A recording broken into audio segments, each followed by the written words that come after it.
Hello and welcome to a brand new episode of Origin Spotlight. I am your host, B. Zelda, they, them pronouns, and I am joined by two fabulous humans, Kelley and Seth. Now, you two are the humans that have created, run, produced the Origins Film Festival. For those who are unfamiliar, what is that?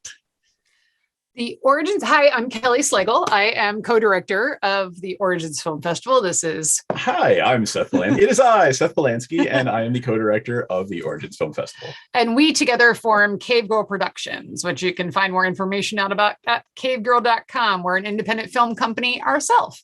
So we run the Origins Film Festival, which showcases independent feature and short films of any length, really, and genre. Related to gaming, sci-fi, or fantasy. So it has to have something to do with one of those three subjects or genres. And this is our 6th year running the festival. So Really? kind of crazy. That's wild. Like, you made it through the pandemic, you're still going. Like, this is incredible. I mean, and that, unfortunately, that does say a lot, but I'm so proud that you guys get to show up again. Yeah, no, we took a break when Origins took a break with the pandemic. But last year we ran the festival completely online. Yes. And it was both. It was a hybrid. Oh, it was a hybrid. But the whole show it was a smaller online. convention. Do you want to talk about that a little bit? Like, how did that end up being? Like, was it successful online? How was the in-person part? Yeah. So I stayed home with the cat and ran the online version of the festival, which was great. We did 2 days of the festival online, and we're able to interact with filmmakers and viewers the entire time through chat, live during the presentations, and then afterwards, and it went great. And then Seth ran the in-person version at Origins Game Fair last year. So I wore a mask the whole time, and I sat outside the game fair, or sat outside the viewing room, and greeted people and played Magic the Gathering with my friends that I hadn't seen in 2 years. Yes, that's fantastic. Now, what can we look forward to this year? Is it going to be a similar format? Yep. So we're going to do 2 days of shorts and features. So what we typically do is try to group them together by subject matter or what they're talking about, or just genre type. Sometimes we'll do like a block of sci-fi shorts, or a couple blocks of them. Sci-fi shorts are really popular for independent filmmakers to do for whatever reason. So we usually have more than one block of just sci-fi short films, which are great. And the ones we've gotten in the past few years have been absolutely amazing. Like, we're not talking stuff that people are making in their backyards, although I guess they could, and sometimes they do, and you would never know. But I mean, we're talking high quality sci-fi productions with amazing effects and incredible storylines. And I think that's what the cool thing about all of our films is almost always the films we're showcasing have incredible storylines that because you can have the smallest budget in the world. If your story is good, that's going to come through, and it won't matter how expensive your effects are. So anyway, so we typically have 1 or 2 or more sci-fi short blocks, depending on how many entries we get. And then a few features that kind of bookend the entire festival. We've had gaming documentaries. We've had full-length sci-fis, full-length fantasy films, some horror related. We kind of skirt the horror genre a bit. Sometimes we get horror related genre films, but we don't typically seek those out particularly. But usually, if they have a sci-fi twist, we'll consider those. They're mostly zombie movies. A lot of zombies, right? Those sci-fi horrors, particularly. So we bookend all of our short film blocks, no matter what the genre is, with feature film highlights. Usually those are the ones we show in the evening for folks to take in. So after a long day of gaming. So. And you'd be surprised how many zombie horror comedies we get. Oh my God, so many zombie horror comedies. I We've love made that. a zombie horror comedy as a production company. It's crazy. Yeah, no, it's a really common thing for some reason, zombie horror comedies. But we're not complaining because they're all genius. No, so I live for that. I mean, Hot Fuzz for me is like the OG. And then anything that can utilize that same trope, I guess, if that's what we want to call it, beautiful. It's a fun trope. Beautiful. It's a great trope. Zombies are ridiculous. I mean, look at Simon Pegg and oh my God, what's the film called? Shaun of the Dead. Shaun of the Dead, right. I mean, it was genius. That was the one I was thinking of, not Hot Fuzz. I got my movies mixed up. Yes. And she knows exactly what I'm actors. doing when, like, from a different room, I go, ba-da-da-ba-da-ba-da-da. Right. Like it's literally the Shaun of the Dead is classic, yeah. But we've gotten some people have done, we had one last year where it was set in a post-apocalyptic zombie universe where the student loan officer was coming by the person's house during the zombie apocalypse to collect on their student loan. Zombie Debt Was the name of the film. It's a genius film. And that was just a short film based on zombie horror. So there you go. It's an endless well of comedy for whatever reason. Heck yes. But anyway, enough about that. So we could have actually technically a zombie horror comedy block if we really wanted to most years. So that's so marvelous. Now, I'm a little unfamiliar with this part, but if folks wanted to enter their works in this, is it too late to do that, or are they still able? We have plenty of time. So we have, if you go to filmfreeway.com/originsff, or even easier, go to originsfilmfestival.com. You will find a submit button. We submit through a website called Film Freeway, which is really easy for indie filmmakers to use to submit their films. And our regular deadline is May 8th. And that's the only deadline, actually. If you get it in through May 8th, it will be considered for the festival, and we'll let people know by May 10th if they made it or not. So and one thing we would really like everyone to remember is that it is not simply for films you've made in the last year or two. Right. We accept films going back 10 years. So if you made it since January 1st, 2012, we'll consider it. Oh my God, that was 10 years ago. I know. Don't make me think about that. But yeah. It was only 10 years ago. Okay, I gotta take a moment. Our age is descending upon us. Yeah. So we'll take films made in the last 10 years. This is similar to other film festivals that are in our space. The Gen Con Film Festival, for example, does very similar kind of policy, and Dragon Con, I believe, does exactly the same thing. So we kind of, when we started our festival, we're like, we'll consider the last 10 years because people, we've taken advantage of that as filmmakers ourselves with some of these festivals that let those 10-year old films in, and that way we can share our films with more people. It lets you have more of an audience for your films. If you're just limiting it to something you made last year, that's ignoring all this other work that you've done. So I think it's nice so we've had films back a couple of years in a row and that's gotten it in front of new faces. And so that's so nice.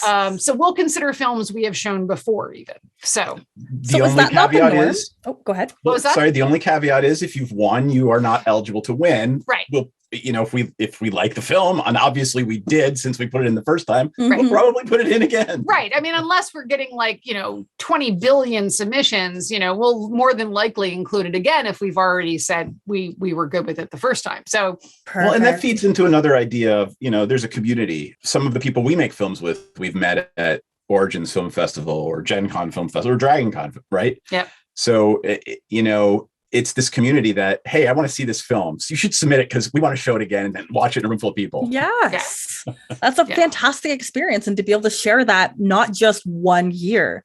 So is the 10-year window, is that not the norm for a lot of not conventions? For film festivals in general. For not even that, but I mean, just most film festivals operate around the model of something that has to be made in the last year. That's bonkers. Completed in the last year. And that's just how the regular, what he's trying to say, film circuit runs. Okay. Film festival circuit runs. With these genre festivals like what we have, you tend to find something like this more often because they realize it's more niche of an audience. So it's harder to get in front of the people who care, as opposed to, your romantic comedies or your social documentaries or your, you know what I mean? Action, so it's right. Or your action adventure film. So it's reaching a more specific group. And so you need to reach out to them in a different way. That makes a lot of sense. Do you find, I don't know if this is a real question that can be answered, but from my POV, there's been a fantastic surge in fantasy and sci-fi content in the past couple of years. Do you find that's reflected at all in the submissions that you get, on a yearly basis? Has it been an incline? It's been about, I haven't found anything. It's more like this. It's because there are always sci-fi, fantasy, and films particularly made. Gaming films, it's a little harder to find. Gaming related films, and it's funny with Origins Game Fair. I mean, that's originally what we were centering around, was game related films. But our most common submissions are sci-fi. Absolutely, far and away sci-fi, which is great because a lot of gaming people really like sci-fi. So it totally makes sense. But gaming are the hardest to find that are related to that. But fantasy and sci-fi have been pretty much on this same trajectory. It's always being made. That content is out there in the last 10 years anyway. I think it's been about the same. I mean, you've got the increase in Marvel movies, for example, or things remaking Lord of the Rings. Right. Fantasy has had a huge resurgence, but it's all been within that 6-year period we've been doing this. That's so real. Yeah. No, that makes sense though. All of the, my view of this resurgence of sci-fi and fantasy, it's been very past 5 years. My utter anecdotal view of a lot of the gaming related content is Critical Role. People are making the gaming content. That's a good point. Streaming it. I was so curious. Streaming. Yeah. So they're not making movies. They're streaming their games and that's what we're up against a lot, is that live created content, kind of like we're doing right now.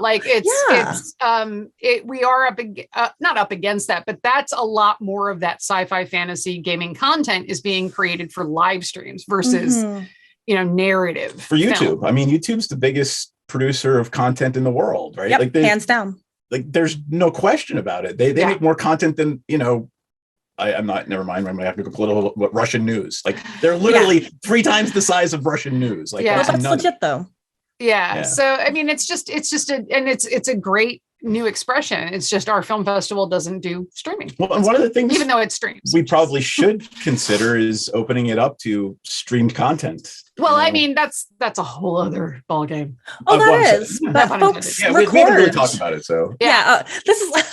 Who knows? Maybe next year. When I'm not doing this, that's what I do. Is I'm a tabletop streamer. I stream on a variety of 5 different channels, and it's different formats. Sometimes it's pre-recorded. Sometimes we do it live. Sometimes we engage with the community. Sometimes we don't. Could be something interesting to explore for future festivals. I mean, absolutely. Things change. It's right now we're still sticking with the traditional kind of film festival model, but there's no reason to say the next year we won't. So I personally can say for my streaming channel and the things I do, I've actually gotten an invitation to participate in a content creator streamed content film festival. There you go. Nice. So it's a thing that exists in the world already. Yeah. I mean, it was just like when web series came about, it was like, this new thing that nobody was doing, this serial content you put online.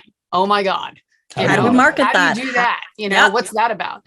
That isn't a real film. That isn't a real production. People looked at that, even though just because it was put online, that it wasn't real. It was looked down upon, but it is still a valid form of art. And there's so much work in that. Is respected. It's crazy how quickly it changes. The landscape changes. So, I mean, I can probably almost guarantee you we'll probably do a live streaming element next year now that we're talking about it. Just thinking about it out loud, it totally makes sense. We should logistically very easy. When there's pre-recordings, you can do some post-production in that, jazz it up, add sound effects. It's a lot more work on the producers. But if you're entering it in a film festival, you want it to be good. So This tickles and then me. Thank you. it's kind of an outgrowth of, so one of the things that Cave Girl Productions, our production company, started, the reason that how we started as filmmakers was with a project called the 48-hour film project. And what that did was basically you had to make a 4 to 8 minute short film in 2 days after being provided a required character, a required prop, and a required line of dialogue. And you had to write it, shoot it, and edit it in 2 days. This still exists. I'm giving it a plug by saying go to 48hourfilm.com, and you can see it's in cities, 200 and plus cities around the world now. Every year, people do this contest. And it's a great way for independent filmmakers to kind of test the waters of independent filmmaking by being forced to do it in 2 days and have a product at the end of it. And anyway, the way I bring it up is because, I don't see any difference between doing something in 2 days versus doing it live and being judged on it. There's no, it could be the same thing. A live streaming festival could be legit. I see where you're going. Way, you know what I mean? So, but there are some folks out there, I think, who there are certain shows that will never admit that they're scripted. So if those things start getting submitted to film festivals, there might be a stigma attached to that, and it's just that's something I've thought about in my brain. Absolutely, no, that is a factor. But for those who are not burdened by that stipulation, their stigma, I think that's a fantastic platform and option. I'm glad we're talking about it now. It's really interesting to talk about. Yeah, I'm glad you brought it up too. Cool. Oh, next, what are we talking about next? Yes. Well, I mean, what are you most looking forward to for Origins Game Fair coming up this year, both of you? So every year because you're going to be home. I'll be home. You can participate online. I was home last time, and you know what? It didn't matter. My answer's still the same. So for the festival specifically, what I'm looking forward to is the content, because it amazes me every year what people submit and how, I can still tell you about films that aired last year that I will never stop thinking about, because I'm so impressed by the story or the production or anything else.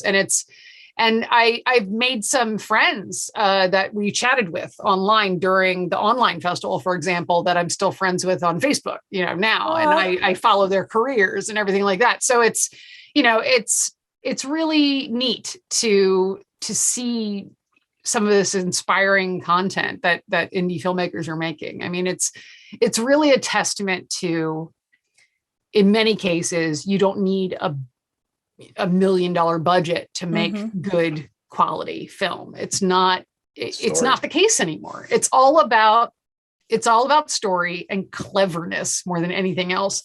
It's knowing what to do with what you've got. Yes, I love that. No, that absolutely does. But what are you looking forward to about being on site at Origins? Well, I fully expected you to answer. I'm looking forward to staying home with my cat. That's what I was waiting for as well. I always say that. But what are you looking forward to? Oh man, I'm actually this year, like the first real post quote unquote pandemic Origins. So I am a misanthropic person by nature. Right, but I'm actually looking forward to seeing people this year. He's such a social butterfly person. Don't let him kid so you. Funny. Like okay. He's such a butterfly. But so in my when I put the other hat on in my day gig, I run a small boutique law firm for intellectual property. A lot of my clients are game designers, artists, illustrators, authors, musicians. And I see not only a ton of my friends, but a ton of my clients at game conventions. So I'm looking forward to catching up with all those people, all those people that I haven't been able to see in person in 2 years now. Yes. Even though I did come last year, a lot of them didn't. Exactly. Right? So, and I'm looking forward to holding, the new hotness in my hands when I find a new game that I like. Seeing him in the dealer hall is a sight to behold. And like, so we're married, if you haven't guessed. We are. Yeah. So, when he goes through the dealer hall at Origins or at Gen Con or any of these conventions, he finds me and he's like, he sneaks up behind me and he's like, look what I got, and he's got this pile of games. Oh my goodness. And I'm like, don't you have that already? And he's like, no, I don't have this one. I'm like, I don't have this edition. I don't have this. Yes. I don't have that. I'm like, Okay. And then I do the same thing when I go to Origins. I go to the painting hall and I go to like the Artist Alley paint company's booth. Like Reaper Miniatures. Reaper Miniatures. I go to Reaper's booth. I go to Reaper's booth and grab all the new hotness in paints, and I come back with like, this super deluxe 180 paint set, and I'm like, look what I got. This is your new shiny. I go by the Raul Partha booth and go through their piles of metal minis and come back with like, things from like the 80s and 70s with me. And I'm like, look what I got. This is so awesome. Gosh. So I do the geeky thing too. So I can't complain. It does my heart so good to see you so happy about what is effectively my punishment in hell. He hates miniature painting. Yeah. I would rather dig my eyeballs out with bloody spoons than literally. The idea makes my eyes water at trying to paint those. Like I'm ready to cry. I'm a miniature painting person. So. And then, of course, I try to get her to paint a whole army of something. No, I don't do armies. No, she just wants to paint one. I do just one. They're so much more special, I imagine, that way. Like painting a whole army sounds tedious, long, exhausting, but painting one really cool thing, beautiful, brilliant, creative. Hopefully colorful. I understand that about not being there in person, not doing the painting workshops or visiting the Reaper booth, but I will have to settle with some online ordering. Well, and to tie it back into the film festival, one of our winners 2 years ago. Oh yeah, we had a documentary on miniature, not miniature painting, but miniatures. Like the history of wargaming miniatures. That's incredible. It was amazing. Yep. Yeah. I don't know a single thing about the history of minis. Yeah. Damn, that's amazing. Good for them. Yeah. So, like just to give you an example of the different subjects we take, I mean, it can literally be about gaming miniatures and we'll take that film, like it's anything related to that universe is considered. So. And some of the interviews they got for that, I'm still going off on it. I'd love to see a Games Workshop documentary, but man, trying to get those interviews, they're pretty close. Not as easy. Yeah. Yeah, we've had other good gaming documentaries about people who were making their first game and trying to get it distributed. We had a great gaming documentary about that. Cool. We've had documentaries about other gaming conventions that have come through. The documentary category has been particularly interesting the last few years. We're working on our own documentary right now called Igniting the Spark, the Story of Magic the Gathering. Ooh. So we are in production on that, looking at the end of the year for that to be finished. So probably not anything substantial to show by Origins. We have a teaser out. We may have a little bit more of a teaser out to share. But by the end of the year, we'll be able to share that. And then, of course, next Origins Film Festival, we'll be able to show it. So that'll be your Gen moment. Con Film Festival director. And of course, our films, when we show them, are not in contention for awards. No matter what. I had a feeling they weren't. They're just kind of showpieces, and that's it. So. There might be some bias otherwise. Yeah, we also did a documentary called Eye of the Beholder, The Art of Dungeons and Dragons, which has been released and been out there. And we do show that usually at the festival if we have time. We prioritize people who submit to us. Mm-hmm. The only time we include our own films is if for some reason we, just need a little filler, in between some other films, but otherwise it's just for show. We don't, we don't judge our own film. Or if a bunch of the artists are there, or if a bunch of the artists from Eye of the Beholder are actually at the convention and can speak or something. Yeah. If Larry Elmore or Brom shows up, we'll probably show the film if they want to see it. Right. So we've had Brom there before, which is fun. So I love that. I think I came across it, but what are the categories to be entered in once you submit your film? Yeah, so you can submit a feature film, which is 60 minutes or over, is what we consider a feature film.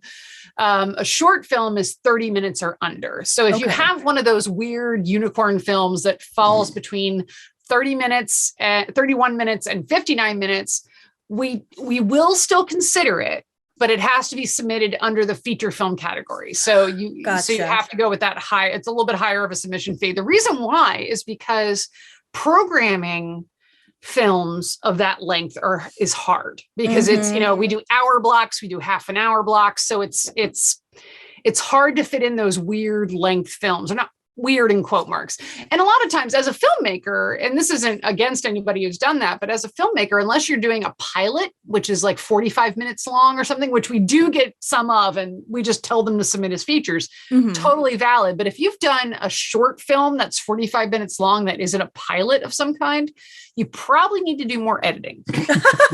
Like that's kind of the rule. It's kind of like, okay, if you're looking at a 30 to 50 minute film and it's not some kind of TV pilot, you need to look at your editing a little bit. Yeah. So that's just a general rule. It's not always the case, but it's a general rule. That's so we do take them. It's just in that higher category. And then as far as the other categories, it's we do awards in 5 different categories. So we do best feature, best short, and then best gaming film, best sci-fi film, and best fantasy film. Awesome. And then in person, we also do an audience award. So people watching the film can vote for their favorites. And we might do it online too, if we can figure out a good mechanism. We couldn't do that last year, but if we can do a good audience. We didn't do it last year because I didn't want people touching pencils the whole time. Last year we were thinking about other considerations too, but this year we'll see what we can do to expand that audience award. And it is by design a popularity contest. So if you get more people to come see your film, it is kind of a popularity contest for the audience award. But it's a way to hey, get all your friends to come see your film that's showing, right? Yeah, or just get more eyeballs on your film. And it encourages filmmakers to advertise their screenings for themselves as well. Good. No, I mean, in the word like audience award, like it's going to be a popularity contest, and that's okay. It's for fun, Yeah. No, I think that's fantastic. Oh my goodness. So there's so much to look forward to. And I did want to confirm this event is only happening for the 2 days, the Saturday and the Sunday, correct? That's correct. So well, I think we're doing Friday and Saturday. Yeah, well, let me look at the current schedule. So we're looking at June 10th and 11th. So that is, I don't have a calendar in front of me. That is, where are you going? Go ahead. May, June.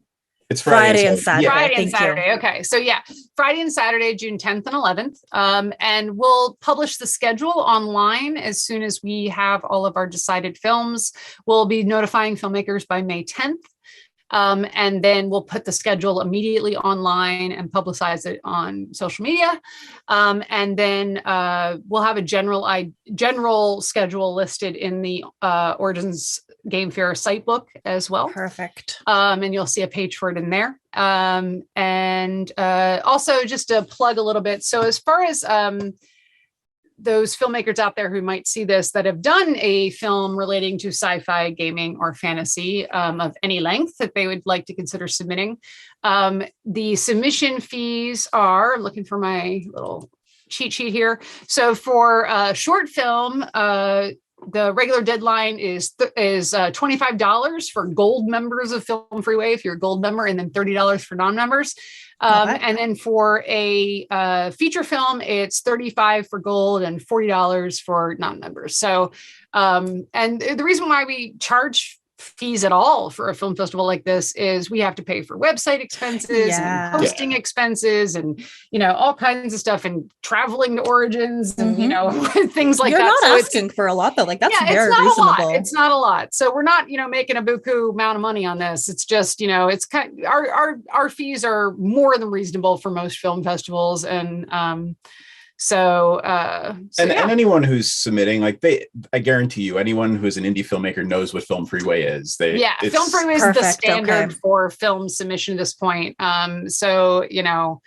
And we only take, we don't have to say anymore, as we only take digital versions of your film. Like in the past, we had to, the way film festivals operated is what you mail in a DVD or a hard drive or something. So this is only digital submissions, and it's easy, and you can submit an electronic press kit with your stuff on Film Freeway. It's really easy to use.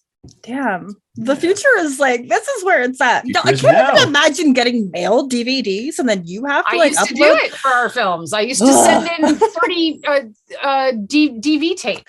Yeah. 30, and then let alone actual film. So I've never touched actual film. I've never edited actual film. As an audio guy, I've touched actual real tape. And I never will again. Ever. No, we're so lucky. We're so lucky. And there's one other thing I wanted to touch on, and it's a fun subject. Because, audio. Well, not just audio, yeah. but the reason the film festival ends on Saturday night. Oh, right. Yeah. I'm curious. People have to travel home and they have to check out of their hotels by 11 usually on Sunday. So if we try to do screenings or have an award ceremony or anything on a Sunday, the filmmakers are not going to be able to attend usually. Yep. That so makes that's so the much reason sense. we do Friday and Saturday instead of, Okay. Yeah. And we just found, it just got better attendance on Fridays and Saturdays for films. That's what people are used to doing, going out to a movie with their friends or whatever else. It's just, and we are competing with games and we realize that, people are running late night games and everything else, but some people just want to it runs during the day as well. So if you're if you're playing a game, at 7:00 that night, there might be a sci-fi shorts block at 3 p.m. that you can check out. So it's, we try to put the adult content, which only means scarier content or language, stuff like that. We don't censor our films. We don't do anything totally inappropriate either. That's good. But not to bring like your 5-year-old there at 10 o'clock. So for after 7:00 at night, we typically do things that we'll put are not mature audiences. Safe. Yeah. So we do have a family friendly block some years. So depending on our submissions, we will advertise a family friendly block. So if you want to bring your kids by for like half an hour to an hour to chill, totally fine. So we try to include those as well. I think that's really excellent. I guess so. I do have a question for something that I might not have understood. When the movies are being presented, is there a fee to attend and watch those? No. So that's if it's covered in your badge, awesome. If it's part of your badge, it's absolutely included. You can walk right in. And online, there's no charge at all. So it's free access for the filmmakers to get eyeballs on their films. And quite frankly, I've experienced this many times. People are just looking for a quiet place to take a break. And if that gets eyeballs on a film, great. Come in, take a nice little break from your day, watch some films, enjoy the dark air-conditioned room. Exactly. Yes. Yeah, a lot of people do that. Like we've had a lot of people come by and they just, just to check it out and just take a break from walking around the show floor and they'll sit and take in a couple of shorts and then leave. And that's okay. If you don't have to stay for the entire block. If you just want to come in for 20 minutes and watch a few shorts, go for it. We won't penalize you for leaving early. We hope that you enjoy the time there and want to stay. But if you have to go to your game, you can do that. So it's more like, come in, enjoy, and then leave when you need to. But perfect. It's not policed in any way. So. Nobody's gonna judge you, give you eyes. Like, nobody's gonna judge you unless you fall asleep in the back row. And snore, which we've had happen once or twice. It is a little dark in there. I get it, but please don't come and fall asleep. Well, you can fall asleep, just don't snore. What do you do? Wake them up? Like, excuse me, you can't snore. Yeah. I think he did. Yeah. I mean, it was just happened once or twice. Right? I get it. It's a dark room. You just kind of nod off. It's fine. Yeah, you get cozy. It sounds soothing, maybe, whatever they're watching. Not that comfortable rooms. I mean, the chairs are great, but it's not like take a nap comfortable. If you're at a convention and you're up for 30 hours, anywhere is taking a nap comfortable. That metal bench looks like a great place to nap. Yeah, that's true. It depends on maybe. Anyway, enough about that. But stop by and enjoy when you can, what you can. Perfect. And there's one other thing we didn't talk about. What did we talk about? We didn't do it last year because of because of COVID and the year before. But I believe we will have a table this year. No table in the vendor room this year. Look at that look. Oh, that's right. I guess it's just so me, the reason why we don't. So in years past, we had a vendor table in the game hall or in the exhibit hall. Yeah. But typically what would happen is Seth would man the actual film festival most of the time and I would run the booth. Gotcha. But since I'm going to be home, there won't be a booth. Right. All right. I'll buy that. But I mean, you're not missing a whole lot. I mean, the booth was mainly just to get information out for our filmmakers. So it was like, hey, stop by, learn about the film festival. So it was just another way for people to learn about it. But I think with our online presence and stuff like this and other things, I think most people will hear about it. So, Oh gosh. Yeah. No, that's so perfect. Awesome. Do we think we've covered everything that folks need to know about the Origins Film Festival? I guess I just wanted to say, I think people will be surprised by the quality of the content in the festival. It's Hollywood level. It's just things that you don't normally see. And I think that's what's so great about it. And we do have an international presence as well. So that's cool. We had a significant amount of Spanish films for last year, for example, where we had like 5 or 6. Who was our winner? Was one of our winners was an international film. The sci-fi one, the crazy ass. Killing Time? So no, we had, I can look on our website. It's true. Our website has all last year's winners on it, and you can get a rundown of all of our official selections on the website at originsfilmfestival.com. But the winner last year was actually a sci-fi documentary about Gerard K. O'Neill. And not actually all of our film Infinite was one of the international films, but it gives me goosebumps to think it was that good. It was Infinite was great because it was only 3.5 minutes long. It was from Germany. And it was one of the best sci-fi shorts I've ever seen in my life. It was that good. It was that good. It was amazing. So is this content archived? The films themselves we don't keep archived, but you can look them up online and read more about them. We might actually do a best of this year. We could do a best of. That would be excellent. Yeah. It's something you've been doing this long enough. You have the catalog of content. Yeah. But we had films last year from so many different countries, obviously UK and US and Canada, but also like several from Spain, Germany, I'm just going through a list here. The Ukraine. We actually had one from Ukraine last year called The City of Shadows, which was really, really good. Yep. We actually had one from Russia as well. And so, I mean, just all over the place. And it's amazing the quality of, there's a Polish so anything that's in a different language other than English is we have make sure there are subtitles and everything like that. So it's amazing. And it's really neat to me how the subject matter just varies, everything from your zombie comedy horror to, dystopian. God, I can't even think now. There's so many different subjects. It's like crazy. Dystopian psychological thriller. I'm trying to find like some of the cool things. So anime, we've got some cool anime. Some anime. That's my bread and butter. Heck yeah. Alien sci-fi, a lot of good alien stuff. One was interesting. It was a modern adaptation of the Arthurian myth of the Holy Grail. Ooh, it was a sci-fi adaptation of the Holy Grail, which was crazy. Yeah. It was a crazy concept. Genetic manipulation. It was a very good story. What else did we have? I like that. We had a great gaming short that actually won best gaming film, which was called Joining Call, which was literally what we're doing right now, which was basically the perfect COVID film. It was a D&D online game, but fictionalized. So it was a fictional online D&D game. Oh my God. As a short comedy film. And it was hilarious. Well, and the theme was, as we all know, the most difficult part about Dungeons and Dragons nowadays is scheduling. Mm-hmm. Right. So like they make fun of that. People coming on and dropping the call, so kids funny. in the background. So it sounds very relatable and very real. And then on the serious side of the fence, one of my favorite subjects was a film called Life Support, which was a sci-fi short. It was like 8 minutes long.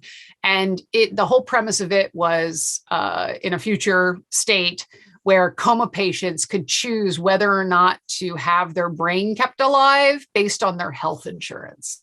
Oh, shit. So you could go in and talk to them. You could go in and talk to the patient, and the patient would be like, no, keep me alive. So the insurance agent interacts with them in the virtual reality and is like, are you sure you want to still stick around and cost your family money? You're such a drain on your family. Awful. It's awful. Oh my God. That's the serious side of it. So you get everything from this crazy, intense drama all the way to, funny D&D. Music videos called M is for Magic Missile. Yes, that's okay, that sparks joy. And animation and you name it. There's so much stuff. I could talk about them all day. Yeah, yes, last year was a particularly good year. It was really good.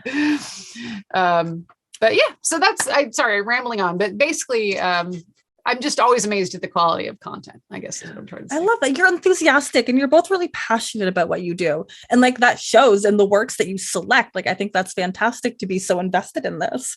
Y'all do really good work. Thank you. All right. So I guess as we are going to start wrapping things up, I'm just going to do a rapid fire Q&A. Okay. I'm going to ask you some really silly generic questions about conventions and answer to the best of your abilities. Okay. You can go first. Thanks. How do you sustain yourself at a convention? Water, caffeine, or other? Caffeine. Bourbon. I knew A little flask that you pull out. I knew you would say that. That's so perfect, though. Best footwear for a convention: Crocs, flip-flops, sneakers, other. You got yours on too? Are you wearing... Arch. Yes, those are so comfy. Birkenstocks. I was just thinking today how glad I am he introduced me to them. They're so amazing. They're the perfect summer footwear. They are, seriously. They fit your feet well. Your feet can breathe. They're not uncomfortable on your toes or anything. Like just Exactly. 10 out of 10 footwear. Yep. Big fan. What does your ideal panel look like? And what would it be about? Let me go first. You go first. IP issues in gaming, because I happen to be an intellectual property attorney. Love that. So I got to would just moderate like one.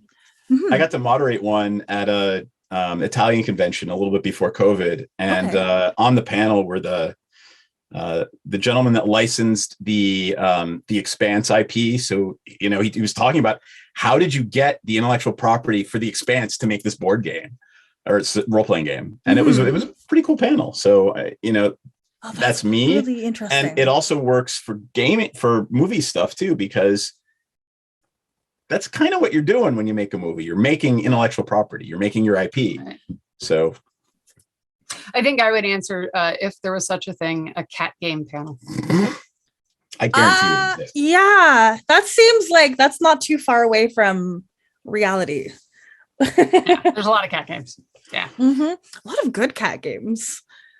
I mean, this is kind of already answered earlier, but is one thing you always buy at conventions? Obviously, miniature paints. Yes. Specifically miniature paints. Bourbon. No. The bourbon vendor. Something I always buy at conventions. I will always buy the new hotness. So whatever fun game The is. new hot board game. Yeah. That's what he'll buy. I love that. What was your first convention? Like ever? Mine was a convention in the Maryland, DC, Virginia area called EveCon, which Eve Online? No, EVE Con. So it is no longer in existence. It's been gone for 20 years, but it was a sci-fi fantasy convention, one of the first of its kind, I think. And that's where I met most of the friends I'm still friends with. That's incredible. Was at those conventions. So yeah. Aw. My first, I don't even remember the name of it. I grew up in Scranton, Pennsylvania, and it was some weird tiny convention in the Poconos. So at a resort, like a Pocono resort, and they had the dealer room was maybe 100 by 100 feet. And I remember walking around going, ooh, I've never seen that module before. And just looking through. I must have been like 15 or 16. I couldn't even drive. That's exciting. I with my friends who could drive. Yeah, EveCon, I don't think it's been around since 1997. Something like that. So it's been a long time since that existed. So I love that though, because these are the conventions that kind of get us started. This is what starts to fuel that interest. Find your people. That's a big thing. Can't always find our people out and about, but when you find us in a gaming space, there is no hiding us. Exactly. How do you sustain yourself food-wise? Snacks on the go, one big meal, or are you an animal and you just don't eat when you're there? I go to that sushi restaurant across the street. What? What is that called? I forget what it's called. It's directly across the street from the convention center. And it's, if you walk out the front door and turn left, you're looking right at North Market. So, right. It's right on the way to North Market. It's on the left. I mean, I can't remember the name of the sushi restaurant, but it's amazing. I'm going to keep an eye out for that. Yes. I'm going to look right at the camera again and go, bourbon. North Market. North Market is great. Yeah. North Market is so great. I love that. Volunteering, yes or no? Do you like it? We have to run the festivals, so I don't volunteer for anything else. So when I am there, I am working either the booth or the festival or something. So I'm working myself. So, but yes, in general, I think volunteering at a convention is awesome. I've done it before. I can't remember the last convention I went to that I wasn't there for a business reason. Right. He's always he's always either been a speaker or talent or something at a convention. Yeah, I've volunteered before, but it's been many years. I made a conscious decision last year and this year. I mean, I could if they asked me to, but I didn't submit anything for Origins U because Origins U, I just have so much other stuff going on. Like we're trying to get our run movie the done. film festival single-handedly this year. So. Damn, yeah. No, you have a lot on your plate, both of you. Yeah. Do you decorate your lanyards, and if so, with what? We do. We have the filmmaker lanyards. We have filmmaker ribbons, and then we have, but that's for the badges. And then if we have buttons for the films that we're working on or films that people have subbited, we'll use those too. Yeah, and I mean, if there's some cool ally or whatever, I'll put all the rainbow shit on. I'm like, yes, come hang out with us. Is Origins during Pride Week again this year? No, it's not. And I was so excited for that. It's going to be during a art festival this year, which is fantastic. I love me some art, but also I love me some gay shit even more, but that's okay. Can't have everything. Yeah. If we were streaming this, I would have clipped that. Yeah. So when you're watching this, people at home, make sure you clip that little bit. Yeah, right? Mm-hmm. That's what's important. All right. And final question. What is your method of carrying items? Fanny pack, suitcase, backpack, or other? Bag of holding? Yeah, that's an answer. Sorry. That is though. A big sack. I don't know. Just like a potato bag. No, whatever cool bags are being given away. Right, the free bags. Yeah. That's the answer. I like that one. Bag. Yeah. Fantasy Flight, but the giant ones they have. Yeah. They have huge ones they give away for some of the games. Yeah. Damn. Like grocery size bags. We use those bags to go to the grocery store every year. They're so good. We bring them back just to have them take to the grocery store every time. It's perfect. Multi-use, recycle, reuse, all that stuff. All right, you two. One more time. How can we support, find your contact, or just generally admire you two? So for the film festival, you want to go to originsfilmfestival.com, or you can submit, and there's a submit button there, or you can go to filmfreeway.org/originsff to reach the film festival page. And then our film production company is Cave Girl Productions, and you can find us at cavegirl.com, CAVEGIRL. And a bunch of the other content we do is Coven MTG, COVEN MTG, everywhere. Everywhere on Twitch and other places. And there's even an OnlyFans, even though I haven't done anything with it.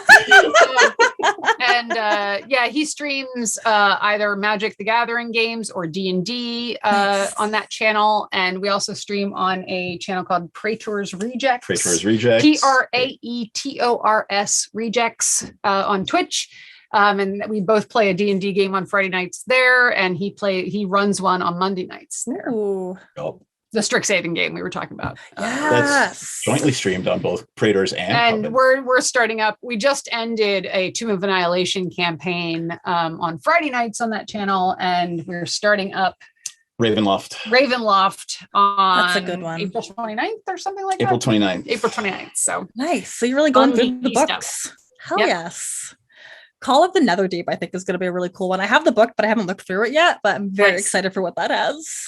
Yeah. Very nice. That's out? Shit, I haven't paid enough attention. Yes. Do I have it legally? Yes, it is out. I have to wonder sometimes. All right, folks. Well, thank you so much. Folks, if you would like, you can follow me on Twitter as @B_Zelda. I'm a podcaster, streamer, TTRPG writer, and community manager for D&D Adventures League. And we will join you. Well, I will join you next week. We have another fantastic guest to talk to, and we are hyping up Origins Game Fair because it is coming so soon. So June 8th is in like 50 days, maybe less. I can't do math, but it's very soon. I hope you're excited. Until then, we'll see you. Bye.